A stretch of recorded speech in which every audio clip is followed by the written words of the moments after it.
You know how Hollywood is. Sometimes women understand each other better than men ever could. And a few of my friendships, well, might have been a bit more intimate than people assumed. But I've never been close enough to share a dressing room with anyone without them driving me absolutely mad. Katharine Hepburn spent a lifetime defying expectations. With her patrician voice, razor-sharp wit, and fiercely independent spirit, she became one of Hollywood's most enduring icons, a woman who refused to bend to studio rules, fashion norms, or social conventions. Audacious on screen and unapologetically private off it, she fascinated audiences as much for what she revealed as for what she guarded. Yet behind the celebrated romances with men like Howard Hughes and Spencer Tracy, whispers followed her throughout her life. Rumors that hinted at relationships that did not fit the public narrative of Hollywood's golden age. In an era when careers could be destroyed by a single scandal, the entertainment industry functioned under rigid codes of morality and image control.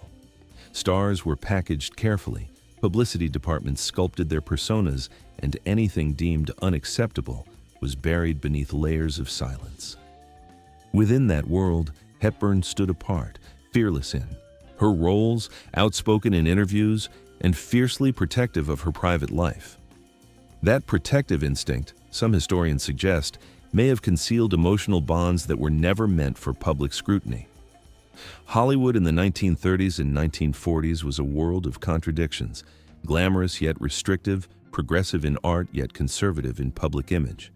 Behind the velvet curtains of studio lots and the chandeliers of Beverly Hills parties, friendships formed in close quarters, loyalties shifted, and alliances were often as emotional as they were professional. In that charged atmosphere, intimacy and rivalry could blur into something far more complicated. One of the most electrifying personalities of the era was Tallulah Bankhead, bold, magnetic, and unapologetically provocative. Known for her smoky voice and fearless presence, Bankhead embodied rebellion in a time that demanded restraint. Stories of her excesses and fearless defiance circulated widely, and her charisma drew admirers from every corner of the industry. Hepburn, celebrated for her composure and discipline, seemed an unlikely counterpart. Yet contemporaries often remarked on the charged energy when the two were in the same room. Accounts from Hollywood insiders describe late-night gatherings at director George Cukor's home, where actors, writers, and filmmakers mingled away from studio oversight. These private salons fostered artistic freedom and candid conversation, spaces where personalities collided and creative bonds deepened. For Hepburn, who valued intellectual connection as much as performance craft, such circles offered both refuge and risk. What remains clear is that Hepburn moved through an industry defined by both intense admiration and intense scrutiny.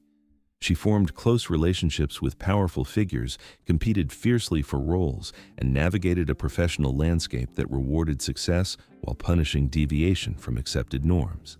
In that environment, emotional entanglements, whether romantic, platonic, or strategic, could shape careers as dramatically as any performance. As Hepburn aged, her reputation transformed from controversial outsider to revered legend. She spoke candidly about independence, loyalty, and the price of authenticity, yet she remained guarded about certain chapters of her life. That silence has fueled decades of speculation, inviting biographers and historians to examine the complex intersections of identity, ambition, and survival in classic Hollywood. Whether the whispers reflect hidden truths or simply the mythology that grows around larger-than-life figures, they underscore a larger reality. Katharine Hepburn lived in a time when personal freedom often collided with public expectation. Her legacy endures not only because of her extraordinary performances, but because she insisted on living life on her own terms, even when the world demanded a simpler story. Public rivalry in Hollywood's golden age was as carefully staged as any film premiere. Studios understood that conflict sold tickets, and the press eagerly amplified every whisper of tension between leading actresses. Few rivalries attracted more fascination than that between Katharine Hepburn and Joan Crawford, two formidable stars whose contrasting styles and personalities made them natural foils in the eyes of both audiences and columnists. Their competition extended beyond auditions and casting decisions. It played out on red carpets, in carefully orchestrated publicity appearances, and across the gossip pages that shaped Hollywood myth. Both women understood how attention functioned as currency. Crawford cultivated glamour and accessibility, presenting herself as the ultimate movie star, shaped by discipline and reinvention. Hepburn projected independence and intellectual strength, often rejecting the conventions of studio publicity. Their public personas seemed diametrically opposed, and journalists delighted in framing their encounters as clashes between two visions of femininity and power. Yet, Hollywood's private world often told a more complex story. Long hours on charity projects, wartime fundraisers, and studio events brought stars together under intense pressure and exhaustion. In 1939, during a demanding charity film initiative supporting orphan relief efforts, actors were required to work extended hours to produce promotional footage. Fatigue stripped away the polish of public performance, and colleagues sometimes glimpsed one another without the protective armor of persona. Accounts from industry insiders describe an evening during that project when Hepburn saw Crawford not as a rival, but as a woman worn thin by expectation. Beneath the flawless makeup and studio poise, there were signs of strain familiar to anyone navigating relentless scrutiny. In such moments, empathy could blur the boundaries between competition and connection. Whether interpreted as emotional solidarity or simply mutual recognition of shared pressures. The encounter altered Hepburn's perception of Crawford. The rivalry that had seemed purely strategic now carried a more human dimension. The next morning, however, the machinery of publicity resumed its relentless motion. Hollywood columnists, always alert for suggestive narratives, monitored hotel lobbies and departure drives for clues that might feed headlines. Crawford, a master of media management, understood the stakes of reputation in an era when rumor could destroy a career. Protecting image often required decisive action, and silence or strategic redirection was part of survival within the studio system. Hepburn, for her part, responded to speculation with characteristic restraint. When pressed in interviews, she favored cool detachment over emotional disclosure, a stance that reinforced her image as self-possessed and unyielding. To admirers, this composure signaled strength. To critics, it could seem aloof. Yet the strategy allowed her to maintain control over her narrative in an industry eager to define it for her. Not long afterward, another figure entered Hepburn's orbit, Mercedes de Acosta, a poet, playwright, and socialite known for her connections across artistic and theatrical circles. Unlike many in Hollywood, de Acosta moved through creative communities where personal identity and emotional expression were explored more openly, even if discretion remained essential. Her friendships with figures such as Greta Garbo and Marlene Dietrich placed her at the center of a network where art, intimacy, and intellectual exchange intertwined. When Hepburn encountered de Acosta during the early 1930s, she was ascending rapidly in her career, buoyed by the success of films like Alice Adams. De Acosta's letters, elegant, poetic, and emotionally candid, contrasted sharply with the guarded communication typical of studio circles. For a woman as private as Hepburn, such openness could feel both intoxicating and perilous. Their time together, often spent away from the glare of Hollywood, reflected a search for quiet refuge amid professional turbulence. Yet, discretion was essential in an era governed by rigid social expectations. In elite social settings, even a careless remark could ignite speculation. De Acosta's reputation for candor sometimes collided with Hepburn's need for privacy, and what began as a deeply personal connection risked becoming another subject of whispered conversation. For Hepburn, who guarded her independence fiercely, the possibility of her private life becoming public spectacle carried profound consequences. These intertwined relationships, rivalry, empathy, friendship, and the constant negotiation between public image and private truth, reveal a Hollywood far more intricate than the mythology suggests. Beneath the polished surfaces and carefully constructed rivalries, the stars of that era navigated emotional landscapes shaped by ambition, secrecy, loyalty, and survival. For a woman who guarded her private life with near military discipline, discretion was not merely a preference, it was survival. Katharine Hepburn understood that in Hollywood's tightly controlled studio era, reputation could be destroyed by rumor alone. So when details of her personal life seemed to drift into public conversation, the sense of betrayal cut deeper than any professional setback. The rupture with Mercedes de Acosta proved especially painful. De Acosta moved through artistic circles with unusual candor for the time, recording her impressions and relationships in journals and later memoirs. In one entry, she described a woman widely interpreted within theatrical circles as Hepburn, someone outwardly strong, emotionally passionate, yet guarded in matters of love. When similar language later appeared in De Acosta's memoir, Here Lies the Heart, the coded reference was unmistakable to those familiar with their circle. Hepburn never publicly confirmed the subject, but the damage lay in the erosion of trust. Years later, when asked about De Acosta, she offered a remark that was characteristically restrained yet revealing. She admired her strength and spirit, she said, but could not entrust her with silence. The comment spoke volumes. In an era when privacy was protection, the inability to safeguard confidences represented a fracture that could not be repaired. Despite this wound, Hepburn's emotional life did not retreat into isolation. Toward the end of the 1940s, she crossed paths with Judy Holliday, a rising actress whose warmth and vulnerability contrasted sharply with the high-stakes rivalries of studio life. They met in a professional setting, surrounded by the pressures of production schedules and publicity demands, yet their connection grew in the quiet spaces between obligations. Long conversations after rehearsals, reflective walks through Los Angeles evenings, and a mutual recognition of the loneliness that fame often concealed. For Hepburn, these moments offered a rare sense of calm. Unlike the volatile dynamics she had previously navigated, this relationship felt grounded and gentle. There were no public theatrics, no calculated maneuvering, only companionship in a world where authenticity was often sacrificed to image. Friends later recalled that during this period, Hepburn appeared unusually at ease, as though she had briefly stepped outside the relentless scrutiny that defined her career. But Hollywood in the late 1940s remained unforgiving toward anything that might disrupt carefully constructed public personas. As rumors began to circulate, anxiety spread quickly. Holliday, whose career was ascending and whose public image depended on broad audience approval, faced pressures that extended beyond personal feeling.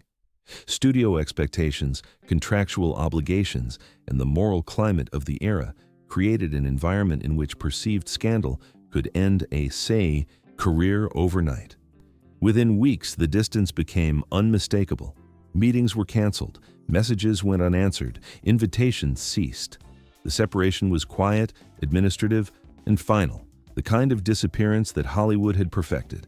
Hepburn, though deeply hurt, did not retaliate publicly. She preserved a handwritten note Holliday had once sent, expressing a longing to escape the pressures of the industry and live far from the spotlight. The letter spoke of possibility. Reality demanded retreat. When friends later raised the subject, Hepburn responded with composure rather than bitterness. Holliday, she said, had chosen the stage over truth. The statement carried neither accusation nor absolution, only acknowledgement of the impossible choices imposed by the era. What might have appeared as the closing of one painful chapter was, in truth, only part of a larger emotional landscape shaped by secrecy, loyalty, and survival. Another figure would soon enter Hepburn's life. Dorothy Arzner, one of Hollywood's pioneering directors and a rare woman wielding authority behind the camera. Their connection would unfold in a world where creative ambition, personal identity, and discretion were in constant negotiation, a reminder that behind the mythology of Hollywood glamour lay lives defined as much by restraint as by passion. By the mid-1930s, Katharine Hepburn was still searching for her footing in Hollywood. She possessed talent, poise, and a fiercely independent spirit, but the studio system was unforgiving, and her ascent was far from guaranteed.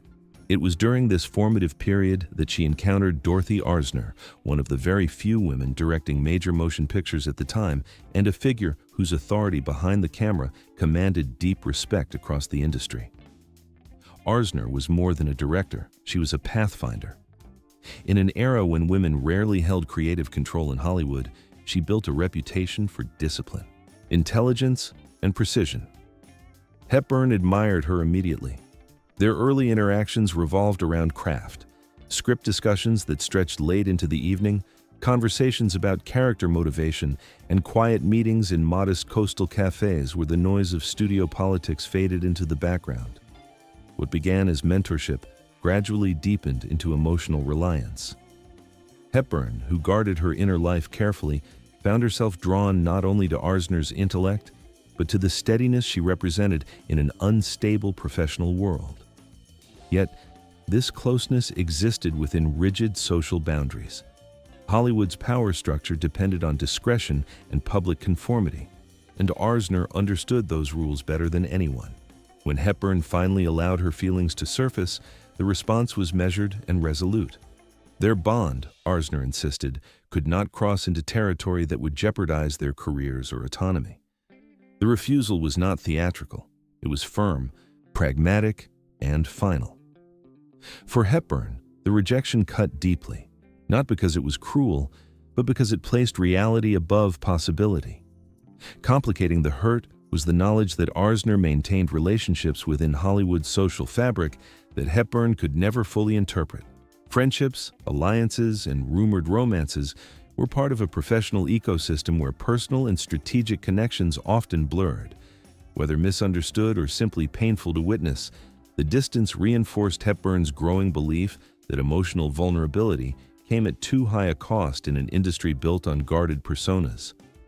Friends later observed that Hepburn did not dramatize the disappointment. She absorbed it. She worked harder. She refined her craft and redirected her energy toward the discipline that would soon define her career.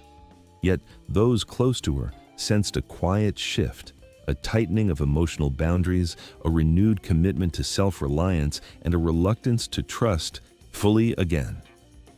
Years later, another complex bond would emerge, this time with Barbara Stanwyck. Where others had been tempestuous or expressive, Stanwyck was controlled, observant, and intensely private.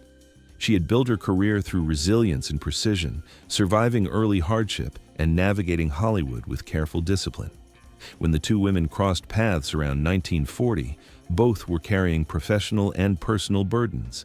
Stanwyck at the height of her power, Hepburn rebuilding her reputation after being labeled box office poison. Their connection developed quietly, almost imperceptibly. There were no public gestures, no written declarations, no performative displays of affection.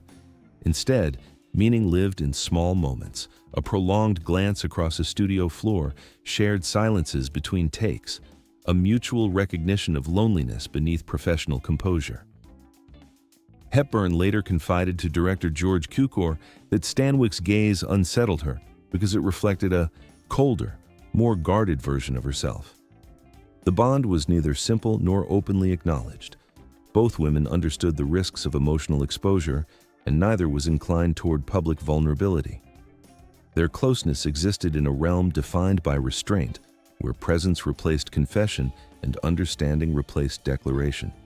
For Hepburn, these relationships, whether unfulfilled, restrained, or quietly transformative, shaped her understanding of intimacy in a world that demanded control. They did not lead her toward dramatic proclamations or public revelations. Instead, they reinforced a philosophy she would carry throughout her life, that independence, discipline, and emotional privacy were not defenses against love, but the conditions required to survive it in an unforgiving world. And in that balance between longing and self-protection, Hepburn continued forward, not hardened beyond feeling, but refined by experience, carrying both the ache of what might have been and the strength of what she chose to become. The note was short, almost cruel in its simplicity. You can be with anyone you choose, but the last person you think of will still be me. There was no explanation, no signature flourish, only the quiet weight of possession that seemed to linger long after the words were read. For Katharine Hepburn, the message felt less like a declaration of love and more like a reminder of power, a bond she could neither define nor escape. The relationship, whispered about but never acknowledged, became something she later described to friends as a room without a door. The breaking point came around the premiere of the Philadelphia story in 1940. When Barbara Stanwyck declined to attend, reportedly fearing attention and speculation, Hepburn's composure finally cracked. Accustomed to iron self-control, she wept in private, not from scandal or publicity, but from the realization that even the deepest connections in her life could never exist in the open. Soon afterward, she withdrew completely, ending contact without confrontation or farewell. Years later, when Stanwyck's name surfaced in conversation, Hepburn would reportedly reply only, "I could not bear to keep looking at myself in the mirror."